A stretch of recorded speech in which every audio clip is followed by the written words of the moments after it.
Hello everyone, MFPallytime here. Welcome back to the A through Z playthrough. In today's video, we're taking a look at the Butcher, one of the most polarizing characters in the game.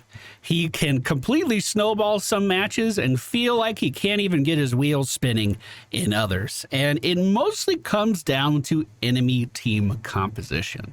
That's why a lot of times on the tippy top of the hero leagues, you don't see very much of the Butcher at all, because a couple select characters being brought into the equation can totally shut him down, namely a variant taunt, a Brightwing polymorph, anything that can silence him, that's point and click, that stops him from doing the things he wants to do, can be absolutely devastating.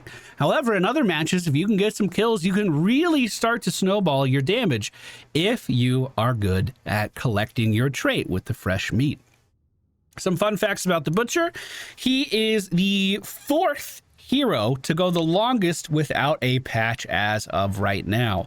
The Butcher was last updated on March 11th in 2020, so almost 2 years. We're coming up on that pretty fast. He's tied for that with Rexar. Abathur a little bit later than them, and then Medivh hasn't received a change since 2019. Interesting. And mostly what we were looking at with these changes are just some bug fixes or changing his mana costs very, very slightly. Nothing too drastic at all. Butcher is sitting at a 50.88% win rate right now with a popularity of 9.63% and a ban rate of 2.85, what actually seems a little on the high side for me right now. I do think Butcher has an okay amount of talent diversity. I personally think his Q talents are pretty strong. The most popular way of playing him right now are using his E talents, his really hard engage talents. But at the end of the day, you're kind of just playing the same character no matter what. You charge in and you auto attack until someone dies, or you die in the process. Maybe that's just a closed-minded way of looking at it. The talents just kind of change the small nuances, not really the overall outcome. Hope you guys enjoyed today's video. It was played with viewers just like you live on Twitch. If you do, please be sure to hit the thumbs up button. I'll see you guys again soon. All right, ladies and gentlemen, we find ourselves on the Dragonshire map today. The friendly team, the Butcher, hooked on Phoenix, Johanna, the Lost Vikings, and Brightwing. The enemy team, Stitches, Jaina, Rhaegar, Abathur, and Illidan. The Abathur is a little unfortunate. Obviously, Abathur Illidan is really, really strong no matter the comp, and Rhaegar still has the highest win rate in the game, even after his nerfs. But the Butcher needs to stack meat for his fresh meat trait, and if there's one less body on the map to kill, then that can take a substantially longer time. The Vikings are going to be soaking the side lanes, so we should have a really good amount of time to just fight, especially if this guy does some bullshit like this. Unfortunately, team didn't capitalize on the CC too much. Illidan on the backline, probably something to deal with that. Our Q ability is the Cleaver. We throw it down, it does damage and slows anybody that we hit with it. Our E ability is a really, really good engage. Allows us to become unstoppable and travel to a target of our choosing, like this guy. I'm not trying to get hooked by Stitches or anything, but if he's going to stand still, we'll take the free damage on that, you know what I mean?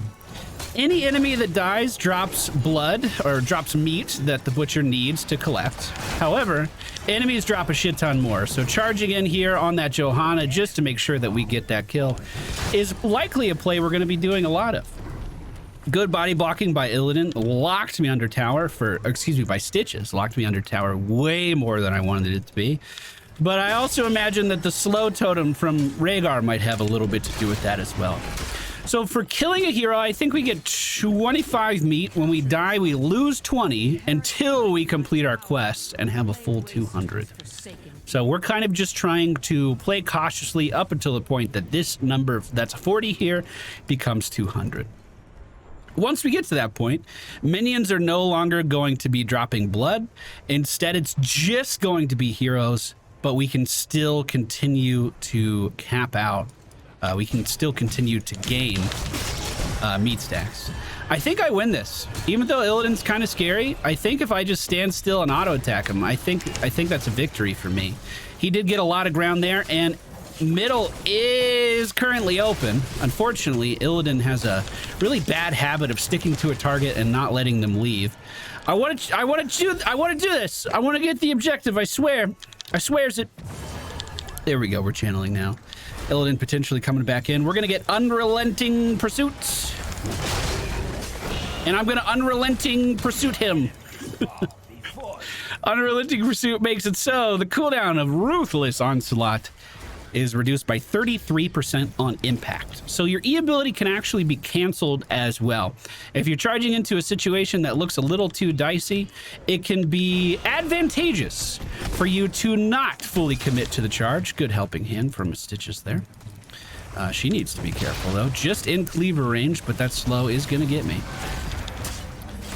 We are holding on to top for the time being. I don't think that'll last too much longer. And if Jaina's going to stand that close to me, we are going to take that meat all day long. The enemy team is starting to regain some footing on the map in the top lane. We can just rotate right back up there and see if there's something we can do. I don't want to play too close to towers with Stitches here, but that's a pretty good stun. If we can get a good Butcher stun with a polymorph follow-up, or either really any combination of that, doesn't have to be in that order, this Illidan's going to have a really hard time getting anything done this game. Meat Shield at level 7 gives us, I believe, spell armor when we charge in. There's a really big problem with the Butcher where he kind of has to fully commit to the attacks that he's doing. So if you could do anything to make those attacks a little bit easier, like giving yourself some spell armor, that can kind of go a long way. Rhaegar into the base! Oh, close. Close. I even called the pocket and everything. Although, if he's just going to walk into me, I'll take that meat. I'll take that. Illidan pushing out pretty far in the bottom lane here. We might be able to give him the same treatment, although yeah, he's got a lot more mobility. Jaina, on the other hand, Stitches, on the other hand, a little off. Almost like I'm playing Stukov. I have 5 seconds left on this. I would really like to get at least one more kickoff with it, or one more fire, one more something. Looks like it's going to be a fire. If Stitch is paying attention, he can hook us out of that. That's kind of dangerous, but it looks like we are totally okay. Stitch is actually rotating back to middle lane and getting surrounded on all sides. We're charging in, hitting him with a big old stun as well. And our W ability, I guess I never explained that, allows us to put a brand on a target, and then every time we deal damage to that target, we're going to be healed for a portion of the damage that we're dealing. Was doing pretty good with not dying, but we do take a death there. That lowers our meat total to 135. Killing spree. We're doing pretty good. Once we get level 10, we'll be able to control the Illidan a little bit more if he's not paying attention. We can have a really nice silencing chain put down for him. Of course, we can't specify which target the chain picks if there's multiple targets inside of its area, so that might be a little hard. Enemy team grouping up really nicely in the bottom lane, and we are pretty close to this. I'm actually looking at Rhaegar right here, dropping the silencing chain for him. Stitch is trying to help, but it is not enough, and we'll be able to charge again in just 3 seconds. Let's see if we can keep Jaina slowed here, or at least get vision. Here's the vision, and we are back in. She is going to ice block. That is going to interrupt my charge and put it on a full cooldown. I did not see where her meat fell. I think it's actually right in front of this building. Did I get it? I couldn't tell. Couldn't tell. Our ultimate does have a pretty long cooldown. While he's dodging, we're going to stun him. Polymorph was already in place, so I should have waited for that to end. That was a misplay. But you could see that Illidan just getting shut down. Feels pretty good. I'm a little afraid about what's happening here, though. I'm going to be honest. This is a little terrifying. There we go. We get it done. Our quest is complete as well. It was worth it. Haymaker to slow these guys down. I'm perpetually slowed. Turns out Rhaegar is still pretty strong. Who could have seen that coming? But with the quest finished, our deaths don't really matter that much anymore. We cannot go under 200. And actually, come to think of it, we don't lose anymore for dying, do we? It's just a constant stack. Every time we get a kill, we're moving in the right direction. Now, each piece of meat that we've picked up is actually increasing our damage. We have a 225 increase in damage on our auto attack. That's why we're going after this. So aggressively. Map's starting to open up a little bit more. The objective is in play. The enemy team's still deathballing, even though the Vikings are on the map. Although, I mean, Illidan's top, so maybe calling it a deathball was a little excessive. Illidan Abathur can be so devastating to go up against, but luckily for us, we have this point-and-click stun that we can use. Dropping the silence, he is going to move out of it. We do not have the charge, but I do have some auto attacks. Johanna moving in. Is it going to be enough? He went back in. He could have just left. So that's going to be a permanent increase to my damage now, and we basically just have to continue looking for opportunities around the map where we could do that exact thing. I think stopping these two from getting the objective could be a really good idea. We do have a Brightwing at the end of the day who can show up to save us if we need it. Stitch is trying to use his ult here to get a little sustain. I'm going to charge right in on Rhaegar, trying to stop him from doing any healing that he might be thinking about. Although, that motherfucker hadn't picked a talent since level 1. He's like, oh, I just died. Where's my ancestral? Okay. All right. You know, I've seen a lot of complaints that our matches have been a little bit of a stop recently. And maybe it's just because the player base isn't as competitive as it used to be, you know? Maybe something like, maybe that has a little bit to do with it. Looks like Stitches is going for a channel up top. I might be able to get the, no, I don't think I can, but we're still gonna try. Jaina moving in. We may have been able to charge in on that, but she has a building pretty close that she could fall back to. And she, of course, has that ice block as well. We kind of need to force the ice block before we commit to anything. Rotating up top, we see our Brightwing up there. Illidan hanging out in the bush as well, but, I mean... I'll take this. There's the Ancestral. I'm trying to continue to hit Stitches as much as I can here. He was my main heal target. Now charging in on Jaina. I don't have the Butcher's Brand, though. Moving Brand over to Illidan, because he's the only target I could easily hit. What a clusterfuck that was, just fighting inside of 2 bushes. I was kind of in a position, though, where if I leave, I'm going to die. I'm just going to be kited. And if I stay, well, I'm going to die then, too. But at least I can get some more auto attacks in before we're taken down. Let's see. Map is looking pretty okay. We have a mercenary camp pushing the bottom lane.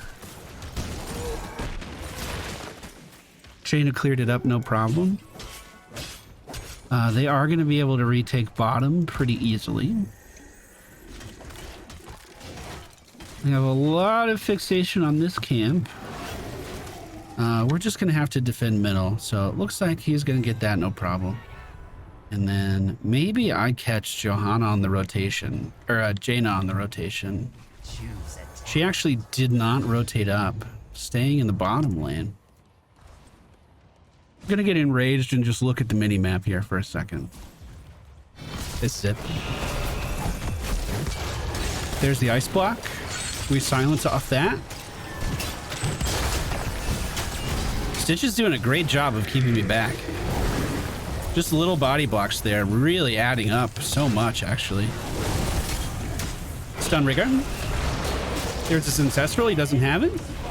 On Jaina, got it. I could charge in 3, 2, 1.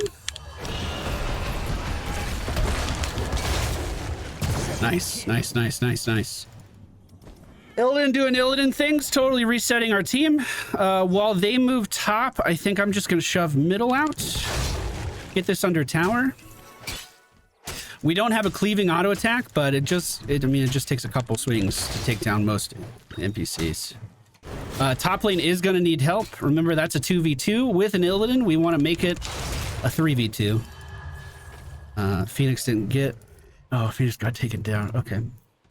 I'm going to try to get this right away. Where the fuck is my character going? We can run this straight into middle. Clear this out, and hopefully the Illidan wall isn't too bad in top lane. We also have... I kind of have to commit here, actually.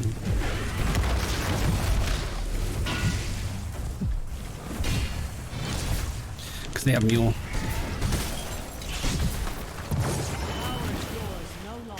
Nice. gotta commit here too. Can't leave.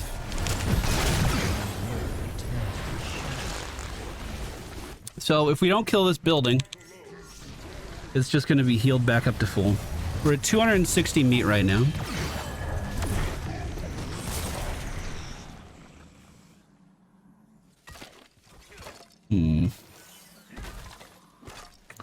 I was thinking about going for Nexus Blades at 20 just to get a little bit more attack damage in. We might have to do something like Slaughterhouse and get the AoE ultimate just to try to contain what is going on here. Top lane being shoved in right now, nothing we can do about it. We need to kill middle. If there's ever an opportunity to move in on that, we need to do it. It's just going to keep getting healed. So all of the advantage we had from the Dragon Knight is slowly being eaten away. We're also slightly behind on XP with the Vikings, which is always a little scary.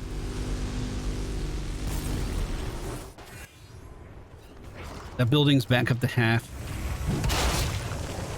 Everyone missing from here, they're likely going for this camp. I don't think we move in on it, not until we see where Illidan is. If Illidan starts grouping, we get more out of our Vikings. But he's a little hard to fight, you know? He's just above me here. With no top hat.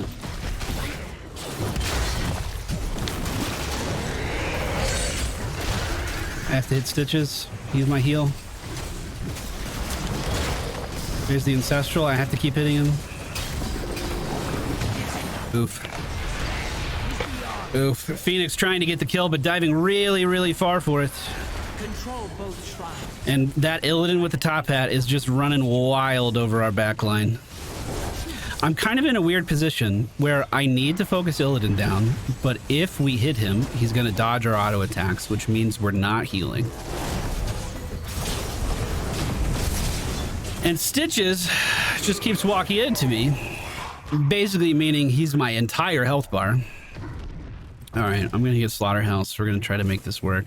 Vikings going for a big play on the dragon here, but it looks like not quite going to work out.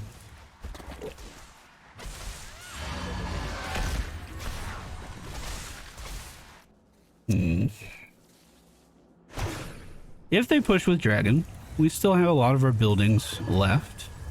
We're staggering our deaths really, really, really hard.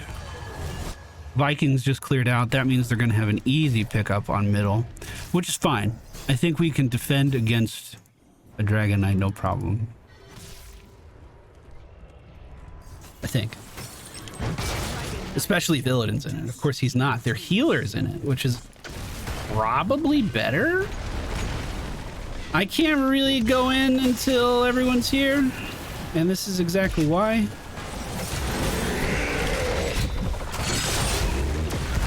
Jesus, dude.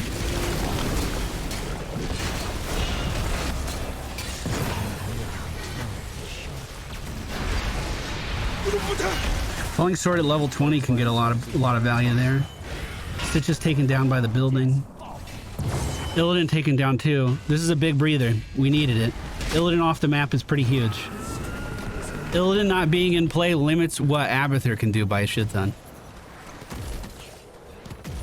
We still never got middle bank. And it's basically, it's going to be full health soon.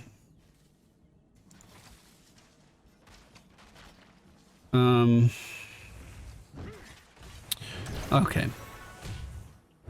So when the next team fight rolls out, we're going to have to be a lot more conservative with who we're charging after. I'm putting myself in harm's way too often. Even though, you know, that's kind of how the fucking character's played. They just have really good comp to deal with it. Really good comp to deal with it. Alright. We're back on the field. Johanna spawning right behind me as well. We also have to remember that when we are fighting this enemy team, that is the full force of their team, where we have Viking splitting as well. So we're going to have to pick our engagements a little better. The fact that Jaina just used an ultimate here is pretty encouraging to me. I think we need to press this. Even if we don't with the camp, I think this is the right thing to move in on. And Illidan was split. We just have to be better at taking these opportunities. Illidan was super fucking split. Jaina pushing up too far here. We AoE silence this. We need the team to move in. Yeah, nothing.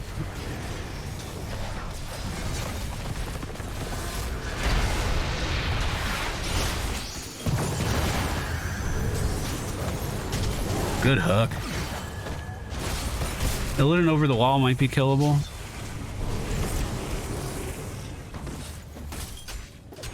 I'm pretty sure my silence hit 3 of them there, which is like best case scenario.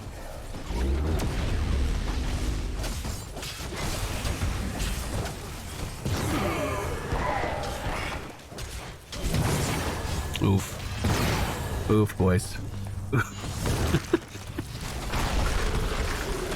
I don't... There's an age-old story that I've heard. It's once an Illidan gets on the core, there's no getting Illidan off the core. So this might be GG. I'm gonna be up in 3 seconds. There's nothing I can do. 1v5. All right, and that's gonna do it with the Butcher. That's a pretty good showcase of the character's shortcomings as well as his strengths. Very, very, very good initiation. However, only so many things, only so many tools in the kit to stay alive. If the enemy team can weather the storm of the engage, if they can CC the Butcher, I remember when Taunt Varian was added, it basically made the character unplayable. You go for your engage, Taunt Varian immunes it, and then taunts you, so your entire team, so his entire team can focus you down. Some things we could have done different is maybe get the cleaving auto attack damage because that enemy team was grouping up so much. Kind of the same reasoning why the AoE silence, I think, could have been really good there. Or was really good there. I don't remember what tier that's at, though. 71,000 hero damage, not too bad at all. Johanna in second place. I feel like we weren't really capitalizing on engages too much. And that kind of shows it. We did go for Invigoration at level 1 into Unrelenting Pursuit, Meat Shield, Lamb of the Slaughter, Savage Charge, and Enraged at 16. Slaughterhouse at 20. When would... 13. So I would have to give up the percentage base damage of the charge, but I would have been able to hit a wider area with our auto attacks. I think that may have been worth. But that wouldn't have increased our healing at all, because that's all single target. Yeah, it's only who's the brand's on. All right, that's good to do it, everybody. Thank you so much for being here. I hope you enjoyed today's video. If you did, please be sure to hit the thumbs up button. Let's see. This is Butcher, so next video is the Vikings. I hope you look forward to it.